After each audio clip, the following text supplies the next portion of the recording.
गंवार जिठानी modern देवरानी। अर्पिता की शादी राकेश से तय होती है, जो एक सरकारी नौकरी करता था। अरे चाची, अर्पिता इतनी सुंदर, पढ़ी लिखी और मॉडर्न लड़की है, फिर कहाँ आप इसकी शादी ऐसे घर में कर रही हैं? अरे लड़का सरकारी नौकरी करता है, इंजीनियर है, खूब कमाता है, खूब मेहनत की है लड़के ने इस नौकरी के लिए। अर्पिता भी राकेश को पसंद नहीं करती थी, लेकिन पिता ने हाँ कर दिया तो शादी के लिए मन मारकर तैयारी कर रही थी। हाँ माँ, चाची ठीक ही तो कह रही हैं। पता है मेरी सहेलियों के पति कितने मॉडर्न हैं। अरे देख बेटा, तू मॉडर्न है ना, वो पढ़ने लिखने वाला गांव का होनहार लड़का है, तू जैसा रखेगी रहेगा। अब तक कोई उसकी केयर करने वाला नहीं था, है तो सिर्फ एक भाई भाभी, और माँ पिता तो गांव में ही रहते हैं। अर्पिता का मुंह बन जाता है। वो पिता के फोन से राकेश का नंबर लेकर उसे मिलने के लिए बुलाती है। आज तो मैं उसे साफ साफ मना कर दूंगी, मुझे नहीं करनी शादी। शक्ल देखी है ना, कपड़े पहनने का तरीका है ना बोलने का। अर्पिता राकेश से मिलने जाती है। अब क्या हो गया, आपने मुझे अर्जेंट मिलने को बुलाया, सब ठीक तो है ना? हाँ सब ठीक है, पर मैं आपसे कुछ कहना चाहती हूँ। आप ना इस शादी से मना कर दे। राकेश की आंखें अर्पिता की इस बात से लाल हो जाती है। वो रोंधे गले से कहता है, लेकिन शादी की सारी तैयारियां हो गई हैं। मैंने आपके साथ एक अच्छे भविष्य का सपना भी देख लिया है। ऐसा मत करिए प्लीज। माँ पिता के अलावा मैंने किसी को दिल से अपना माना है तो वो आप ही है। देखिए, मुझे आपसे कोई समस्या नहीं है, लेकिन आप मेरे जैसे नहीं हैं। मैं मॉडर्न लड़की और आप। मैं आपसे वादा करता हूँ, जब तक आपके लायक नहीं बन जाता मैं कभी आपसे बीवी का हक नहीं मांगूंगा। अर्पिता राकेश का प्यार देखकर पिघल जाती है और शादी के लिए हाँ कर देती है। दोनों की शादी हो जाती है, लेकिन शादी के बाद राकेश की भाभी, जो कि पूरी देहाती थी, ए राकेश, उठ, जब पानी भर कर ला और तेरी बीवी को बोल के चूल्हा लगा दिया है, रोटी बना ले। क्या है ये सब? और तुम्हारी भाभी इस तरह चिल्ला क्यों रही है? क्या करूं, भाभी ही खाना बनाती है और मुझे पढ़ने के लिए इस घर में रखा, तो मैं घर का सारा काम कर देता हूँ। अब तुम आ गई हो, अपने तरीके से देख लो। ये मकान तो तुम्हारे पापा ने बनवाया था ना शहर में, ताकि बेटा पढ़ाई कर सके। हाँ, पर भाभी ही पूरे घर में रहती है। ठीक है, देखो अब। अर्पिता बाहर जाती है। सूट पहनी अर्पिता को देखकर जेठानी का पारा हाई हो जाता है। ए शहर की हीरोइन, यहाँ ना चलेगा ये सब, समझी? साड़ी पहनो, साड़ी। वो नारंगी वाली निकाले हैं तुम्हारे लिए, जिसमें हरे रंग का फूल बना है, और सीधे पहुंचो रसोई में। मेरे आगे नहीं चलेगा ये सूट बूट का नाटक, समझी? देखिए भाभी, आप बड़ी हैं, आपने राकेश की पढ़ाई में मदद की, लेकिन ये मकान इनके पिताजी का है, तो मैं अपना पोर्शन अलग कर रही हूँ। मैं आज से आपके साथ नहीं रहूंगी। जेठानी का तो मानो पारा ही हाई हो जाता है। और ऐसा कैसे नहीं रहेगी? हाँ, और कौन बोला कि राकेश अलग हो जाएगा? वो अपने भाई के बिना नहीं रहता।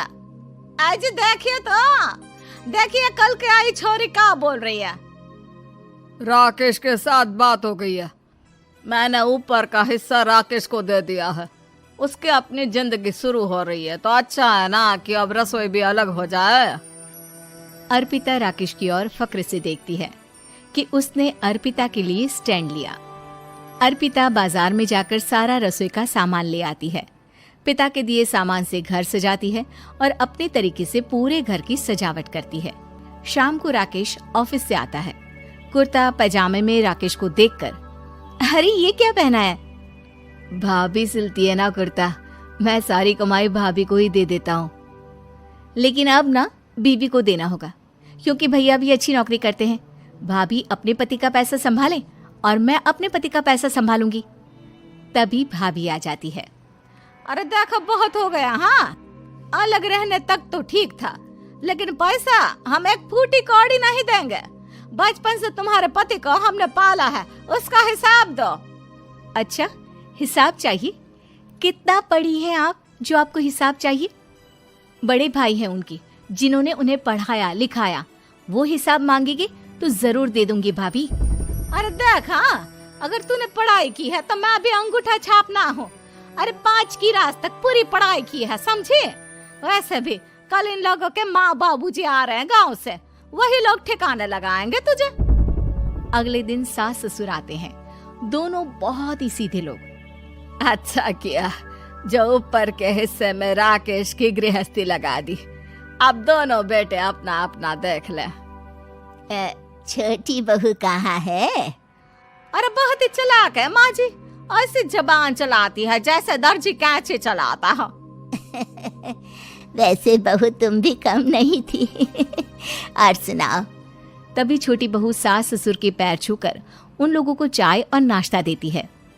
माँ जी, आप थक गई होंगी, मैं खाना लगा देती हूँ, ऊपर आ जाइए चाय पीकर। अरे बस बस, यही रहेंगे वो, क्योंकि बड़ी बहू मैं हूँ।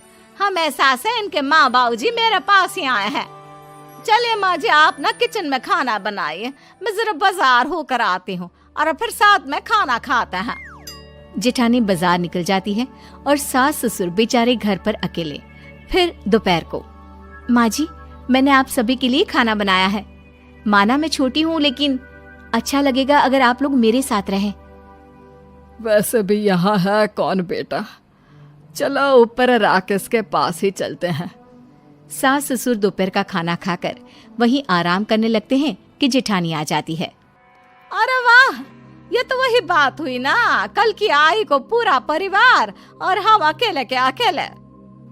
भाभी देखिए, परिवार में प्यार से रहा जाता है, ना कि चालाकी से।